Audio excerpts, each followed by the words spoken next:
Sa ngalan ng Ama at ng Anak at ng Espiritu Santo. Amen. Isang panalangin upang maging isang daluyan ng awa. Ama sa langit, salamat sa iyo na sa pamamagitan ng iyong banal na Espiritu, ipinagkaloob mo sa bawat isa sa iyong mga anak ang iba't ibang espiritual na kaloob. At sa pamamagitan ng iyong biyaya, ang aming mga kaloob ay gagamitin para sa panghihikayat at pagpapatibay ng buong katawan ni Kristo. Salamat, Panginoon, sa paraang ipinagkaloob mo sa bawat isa sa atin sa napaka-espesyal at mahalagang paraan, pagpapagana sa amin sa pamamagitan ng iyong biyaya na gumawa ng isang natatanging kontribusyon sa pagsulong ng iyong mga plano at layunin sa katawan ni Kristo. Siya ay nasa langit.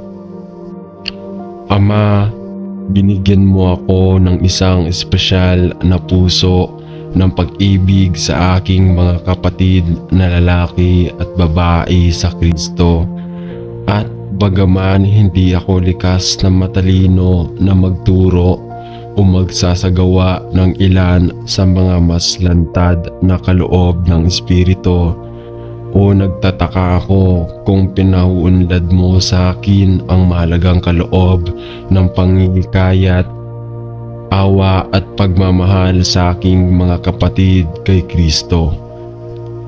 Panginoon, ipinagdarasal ko na kung dadalhin mo ako sa rutang ito, nagagamitin mo ako bilang isang banal na sisidlan na hindi lamang upang ibuhos ang awa at pagmamahal ng walang sukat sa ibang tao, ngunit gagamitin mo ako upang hikayatin ng iba na magpakita ang parehong awa at kapatawaran sa kanilang mga kapatid sa katawan ni Kristo at sa mas malawak na mundo sa kabila. Panginoon, alam ko na sa loob at sa aking sarili ay wala akong anumang bagay na umupuri sa akin para sa espesyal na ministeryong ito ng awa at pagpapatibay. Dahil alam ko na kung wala si Kristo ay wala akong magagawa. Ngunit purihin ang Diyos na kay Kristo ay magagawa ko ang lahat ng bagay sapagkat ibinibigay niya sa akin ang lakas. Naway maging malambot akong luwad na sa kamay ng magpapalayok at pahintulutan akong hubugin sa taong magiging iyo. Gamitin mo ako sa iyong daan at sa iyong panahon na sa iyong papuri at kaluwalhatian. Sa pangalan ni Jesus ay nananalangin ako. Amen. Ama sa langit, ako'y namangha sa malaking awa at biyaya na iyong ipinakita sa isang nahulog na lahi ng mga makasalanan. Sa pamamagitan ng mga karapatan, tayo ay dapat na walang hanggang ihiwalay sa iyong kabanalan at kabutihan, sapagad tayo ay naghimagsik laban sa iyo sa pag-iisip, salita at gawa. At gayon paman sa kagandahang loob at malambot na awa, umabot ka sa nahulog na sanglibutan at binuhat kami sa pinaupo kasama ang iyong mahal na minamahal na anak, ang aming tagapagligtas, si Jesucristo, na namatay upang kami ay mabuhay. Salamat sa iyong hindi kapani-paniwalang kapatawaran at sa iyong kamangha-manghang biyaya sa amin. Ama, ipinagdarasal ko na magsindi ka ng isang kislap na tunay na kapatawaran at awa sa aking puso sa lahat ng nananakit o nanakit sa amin, sinadya man o hindi sinasadya. Alam na hindi lamang ang iyong kalooban para sa amin na magpakita ng makadiyos na awa sa iba, kundi pati na rin na tayo na maging pantay na benepisyaryo kapag ang ating puso ay binaha ng awa at kapatawaran. Ang anumang nagtatanggal na kapaitan o mali siya na nakatago sa loob ng aking puso at naway ang makadiyos na bunga ng awa at pag-ibig ay mamulaklak at mamulaklak sa tunay na bunga ng katwiran. Sa iyong karangalan at kaluwalhatian, ito ay hinihiling ko sa pangalan ni Jesucristo na ating Panginoon. Amen. Panalangin para sa lahat ng nagpapakita ng awa ng Diyos. Ama, nakatira tayo sa isang mundo kung saan napakaraming nananakit sa mga tao na kung minsan ay hindi maaaring itong maging napakalaki at nasusumpungan natin ang ating sarili na umatras. At halos umaasa na ang problema ay mawawala.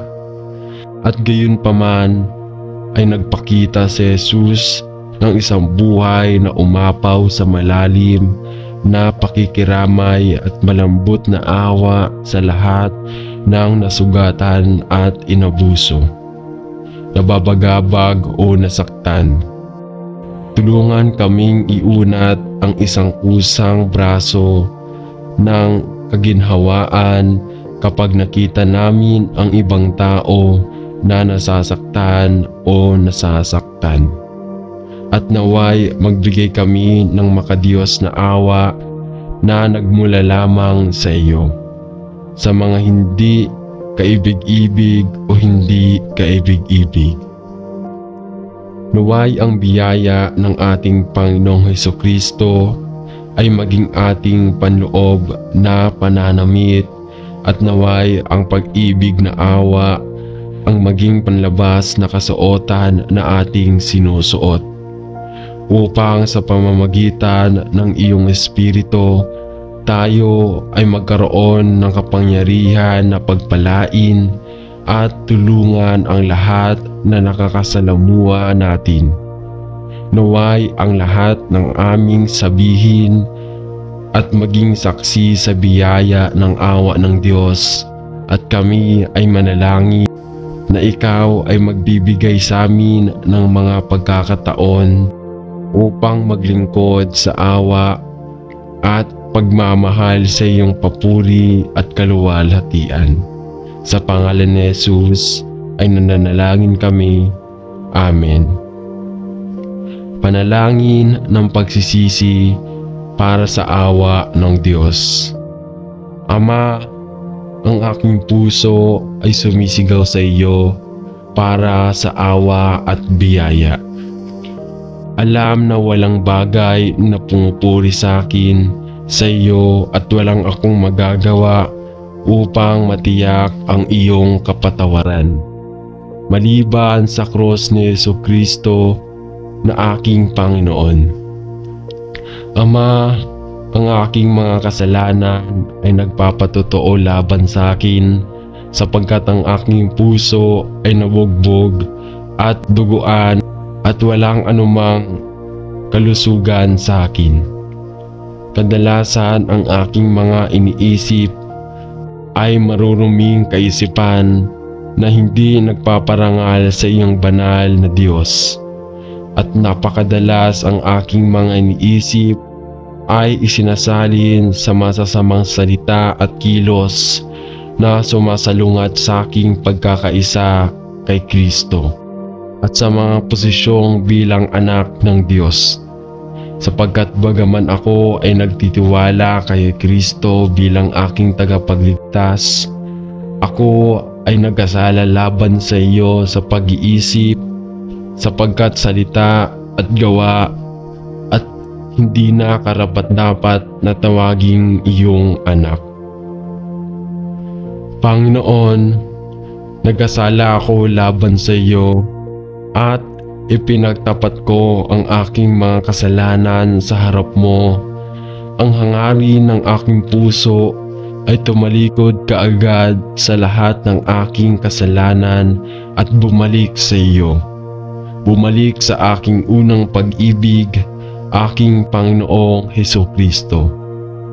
Salamat ng iyong awa sa akin ay hindi kailanman nabigo. Salamat ng iyong kagandahang loob sa akin at sa lahat ng iyong mga anak ay bago tuwing umaga. Salamat na kahit na ako ay walang pananampalataya, ikaw ay nanatiling tapat sa mga pangako na iyong ginagawa sa akin.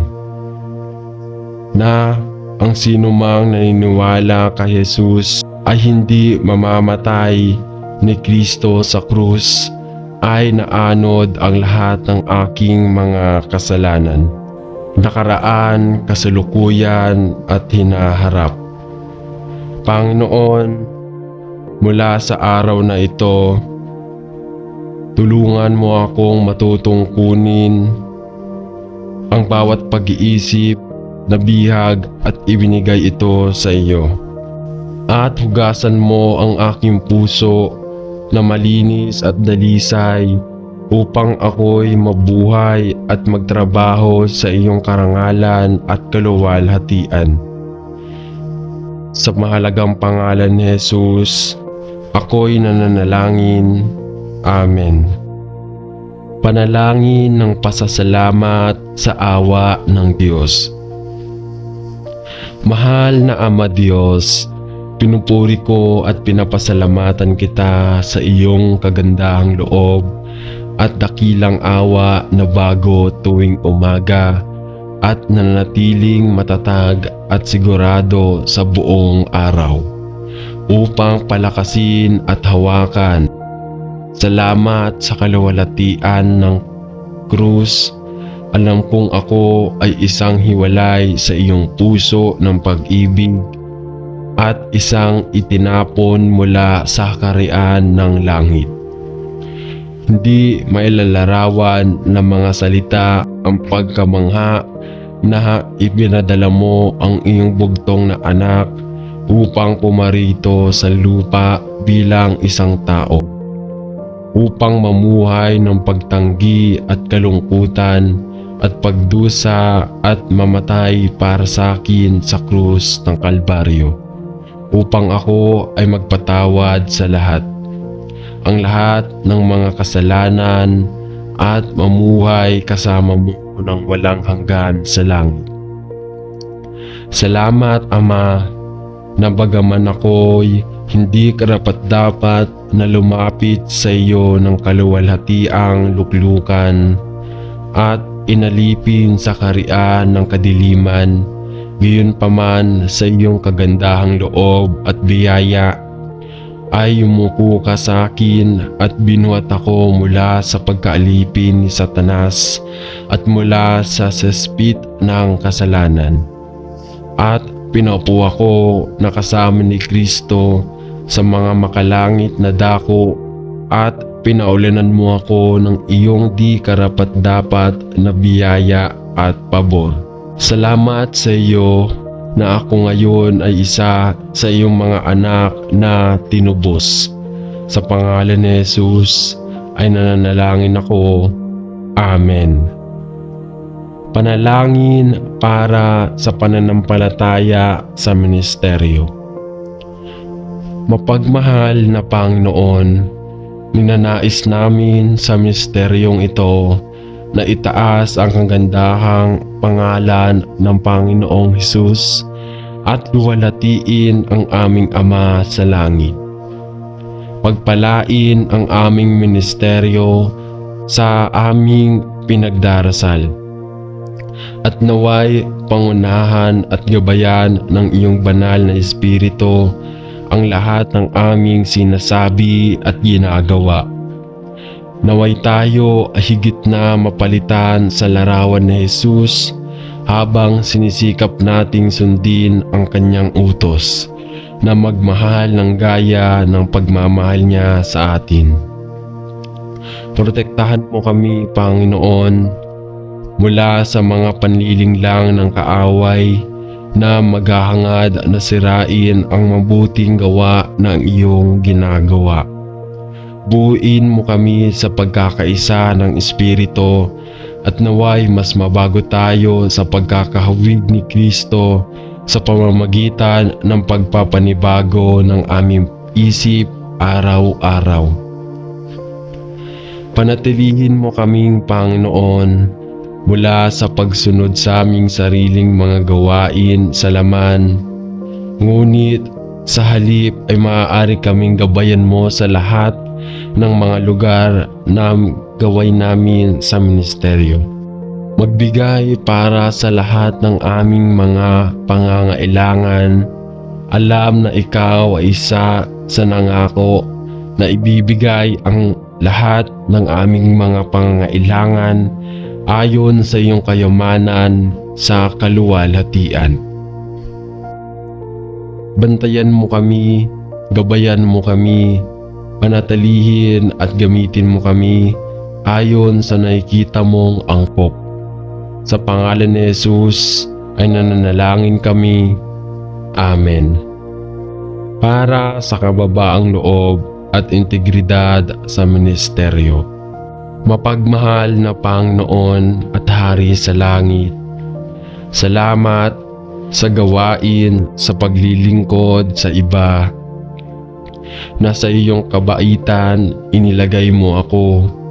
Ama, maraming hamon at maraming tukso sa ministeryo kung saan nakita mong angkop na ilagay ako. At ipinagdarasal ko na sa lahat ng bagay ay bibigyan mo ako ng karunungan, pag-unawa, integridad at kababaang loob na nagmumula lamang sa iyo. Panatilihin mo ako mula sa pagiging naiimpluwensyahan ng mga nakakabigay puri ng mga wika, ng mga kalalakihan at kababaihan. At panatilihin akong laging maalalahanin na hindi ito ang aking eksklusibong ministeryo, ngunit ang lugar lamang na nakita mo na angkop na ilagay ako sa tamang panahon. Tulungan mo akong gamitin ang aking oras ng matalino at maging masinop sa paraan ng paggastos ko ng mga mapagkukunan ng ministeryo. Panatilihin mo ako sa daan ng katuwiran alang-alang sa kanyang mga pangalan. Isinasamo ko ito sa pangalan ni Jesus. Amen. Makadiyos na paghahanda para sa pamumuno sa ministeryo. Mahal na Panginoon, alam mo ang pagnanais ng aking puso at kung paano mo malumanay na inakay ako sa mismong puntong ito ng aking buhay. Salamat sa lahat ng mga aral na natutunan ko ngayon at gawing akong handa. Nananalangin ako na patuloy na maging handa na makinig sa iyong malumanay na mga pahiwatig. Panginoon, ako'y naparito sa iyo habang ako'y naghahanda para sa susunod na hakbang sa aking buhay at ministeryo. Panginoon, nais kong manatili sa gitna ng iyong kalooban at hilingin na sa pamamagitan ng iyong pag-ibig at biyaya, patuloy mong ibibigay sa akin ang iyong mapagbiyayang pagtataguyod sa aking landas. Habang naghahanda akong lumipat sa bagong posisyong ito ng pamumuno sa panabik na ministeryong ito, panatilihin mo akong mababa sa harap ng krus. Naway ang lahat ng aking sabihin at gawin ay gabayan mo lamang.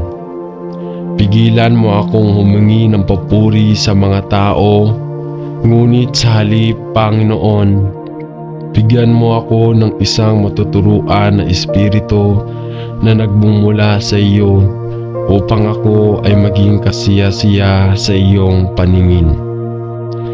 Pagkalooban mo ako ng karunungan at bigyan mo ako ng espiritu ng lingkod ni Kristo upang ako'y mamahala sa pamamagitan ng halimbawa. Pigilan mo akong ikompromiso ang katotohanan ng iyong salita at naway patakbuhin ko ang lahi na sa harap ko ng may pagtitiis na nakatingin kay Jesus, ang may akda at tapos ng aking pananampalataya. Sa kaninong pangalan ay ipinagdarasal ko. Amen.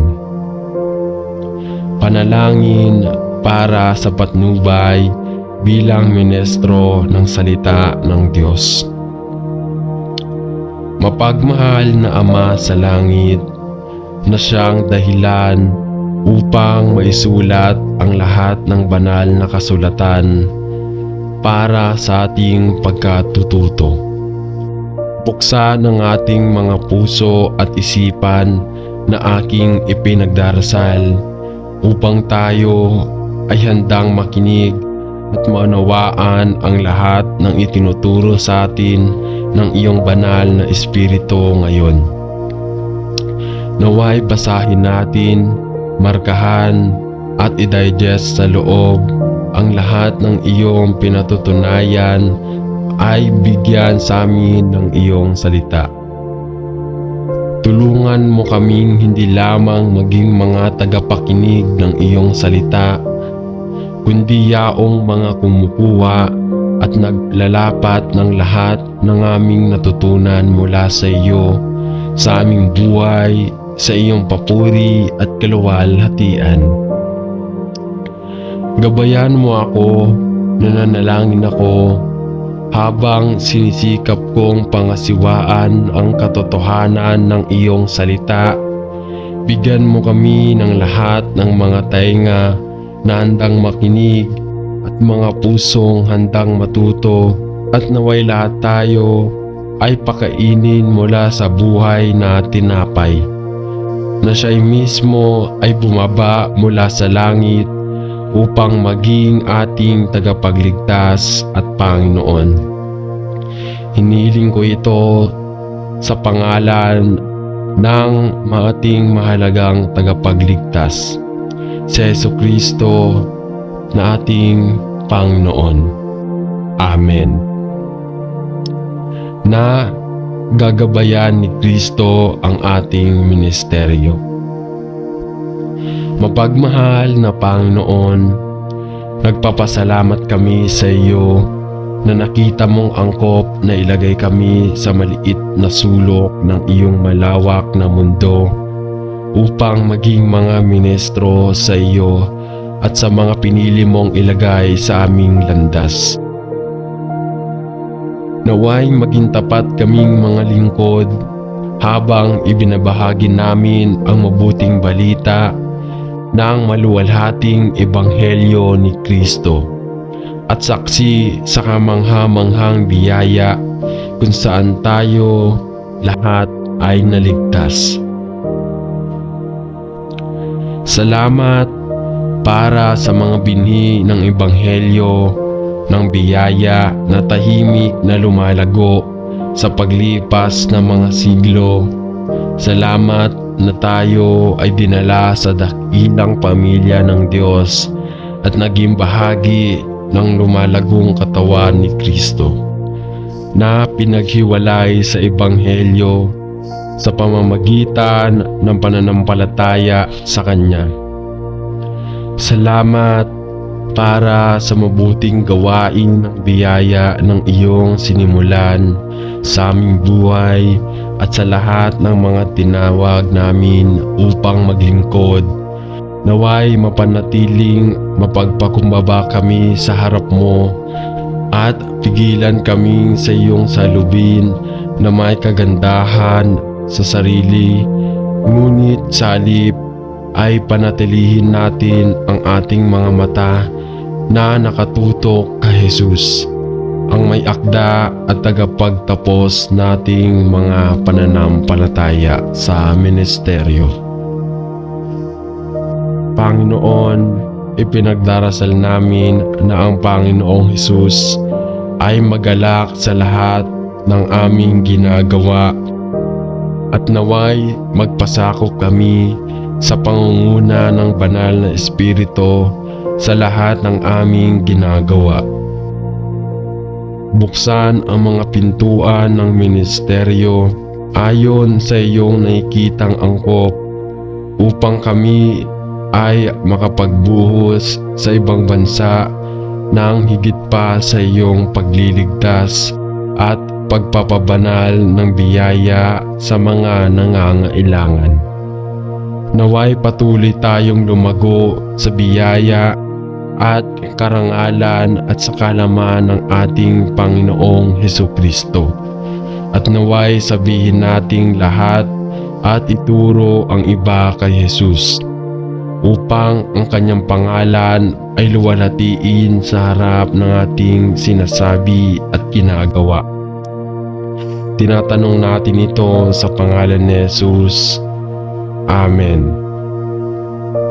Mahal na Panginoon, nabubuhay tayo sa isang mundo kung saan ang karapatan at integridad ay lubhang kulang. Ngunit gusto kong maging matalinong tagapangasiwa ng lahat na mayroon ako, tapat sa lahat ng aking pakikitungo sa mga nakakausap ko at ibigay ang aking makakaya sa aking amo pagdating sa usapin ng pera.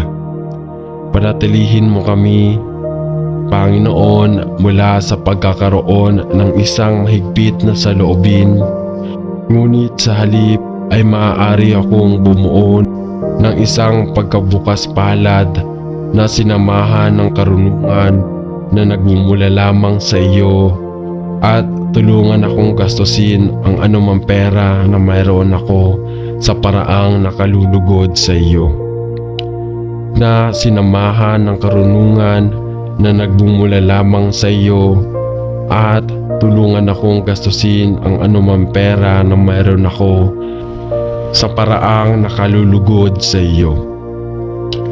Amen. Panalangin para sa tulong sa mga panahon ng paghihirap sa pinansyal. Mahal na Ama sa langit, nabubuhay tayo sa mga nakakabagabag na panahon at mga bagay ay walang nagiging mahirap para sa akin at sa aking pamilya sa pananalapi.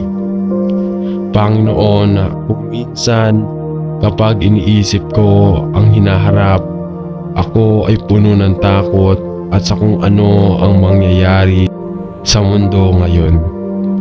Panginoon, alam ko rin na bilang iyong mga anak, hindi mo kami bibigyan ng espiritu ng takot, ngunit ng kapangyarihan at ng pag-ibig at ng isang mabuting pag-iisip. Ama, alam ko na ito ay totoo sa aking isip, sa aking puso at gayunpaman sa aking karanasan. Madalas kong pinahintulutan ang takot sa aking sariling mga problema sa pananalapi na bahagi ang aking puso. Tulungan mo ako, Panginoon, na dalhin ang bawat nakakatakot na pag-iisip sa pagkakabihag at ibigay ito sa iyo. Sapagkat ipinangako mong dadalhin mo ang lahat na aming mga pasanin at ibibigay ang lahat ng aming mga pangangailangan ayon sa iyong kayamanan sa kaluwalhatian. Tulungan mo akong huwag subukan ang aking sariling lakas na ayusin ang anumang bagsak sa pananalapi. ngunit umasa sa iyo at magtiwala sa iyong hindi nagkukulang na mga pangako. Panginoon, isa lamang ako sa marami na iyong mga anak na nahaharap sa matinding paghihirap sa pananalapi. At kung minsan ay nagtataka ako kung paano mo maibibigay ang lahat ng pangangailangan nating lahat sa mundo na tila nawala ng kontrol. Isang mundo na tila nagigiling sa lahat pababa sa lupa. Ngunit nagtitiwala ako sa iyo at inilalagay ang aking mga pangangailangan sa iyong paraan. Ipinagdarasal ko na sa iyong sariling paraan at sa iyong sariling panahon ay ibibigay mo ang aking mga pangangailangan at bibigyan mo ako ng lakas na magtiwala lamang sa iyo at itatag ang lahat ng aking pinansyal na pasanin sa iyong paanan. Sa pangalan ni Jesus ay nananalangin ako. Amen. Tulungan mo ako upang tumingin sa iyo para sa lahat ng pangangailangan. Mahal na Ama Diyos, sa isang mundo ng kawalan ng katiyakan at sakit, tulungan mo akong patuloy na tumingin sa iyo para sa aking mga pangangailangan. Alam na ikaw ang aming Jehovah Jireh, ang Panginoon, ang aming tagapagbigay. Ikaw ang nagpakain sa mga Israelita sa ilang ng mana at pugo. At ikaw ang nasiyahan sa karamihan ng 5 tinapay na barley at 2 maliliit na isda. At nagtitiwala ako sa iyo, Panginoon, upang matustusan ang lahat ng aking pangangailangan at ng aking pamilya, sapagkat ikaw ay isang tapat at mapagmamalasakit na Diyos. Pinatawad mo ako sa aking mga kasalanan at binigyan mo ako ng buhay na walang hanggan, at ang aking walang hanggan saro na mga pagpapala ay tunay na nauuwi. Nagpapasalamat ako at pinupuri ang iyong pangalan para sa iyong malaking kasaganaan at pagkakaloob. At kaya, Panginoon, sa mundong ito ng kawalan ng katiyakan at sakit, tinitingnan kita para sa lahat ng aking pangangailangan, na alam na ikaw ang aking Jehovah Jireh, aking Panginoon at aking tagapagbigay. Sa pangalan ni Jesus. Amen. Panalangin para sa tulong upang mabigyan ang mga nangangailangan ngayon. Mahal na Panginoon, napakarami sa buong mundo ngayon na lubhang nangangailangan. Marami na walang pera upang bayaran ang mga pangunahing pangangailangan ng buhay, at panahon ay lalong nagiging mahirap. Panginoon, marami ang walang pagkain at marami ang walang trabaho o pagkakataong kumita ng sapat para matustusan ang pangangailangan ng kanilang mga pamilya. At may iba pa na may sakit o hindi makapagtrabaho at dumadanas ng matinding kakulangan. Panginoon, lumapit ako sa iyo at hiniling na ibuhos ang iyong awa at biyaya sa lahat ng dumaranas ng ganyong mga paghihirap ngayon. Nangako kang tutustusan ang mga pangangailangan ng iyong mga anak, at hiniling ko na sa iyong awa at pagmamahal na kabaitan, ikaw ay matugunan ang mga pangangailangan ng lahat ng mga nagdurusa ngayon. Salamat sa palagi kang maawa sa amin. Hinihiling ko sa iyo na tuparin ngayon ang Panginoon ang mga hangarin at petisyon ng lahat ng iyong bayan na nangangailangan ayon sa iyong awa, at bigyan sila ng biyayang magtiyaga sa ilalim na gayong mahirap ng mga kalagayan. Panalangin namin ang lahat ng ito sa pangalan ni Jesus. Amen. Sa ngalan ng Ama at ng Anak at ng Espiritu Santo. Amen.